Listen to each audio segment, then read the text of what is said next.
बताएं जहां पुलिस मुकाबला हुआ, लाला अमरसंघ में पुलिस और डाकुओं के दरमियान फायरिंग हुई। फायरिंग के नतीजे में डाकू सरफराज राजपूत और बिलाल ओडा मौके पर हलाक हो गए।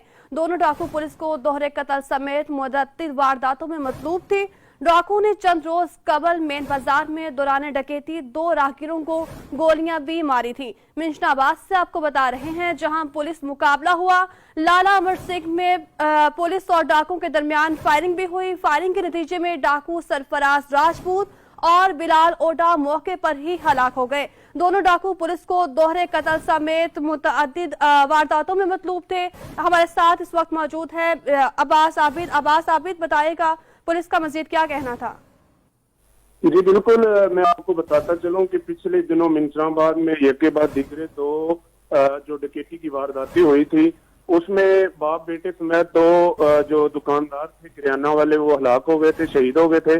और उसके जो डाकू हैं सरफराज राजपूत और बिलाल ओड, इनको पुलिस ने खानेवाल से गिरफ्तार किया था और अभी ये जुडिशियल रिमांड पर थे और इनसे रिकवरी के सिलसिला में जो पुलिस है वो लेकर जा रही थी।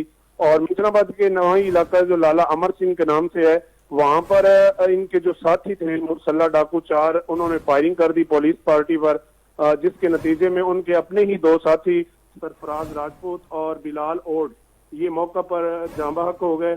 और पुलिस ने जो इनकी जो लाशें हैं उनको हॉस्पिटल जो मुंतकिल कर दिया।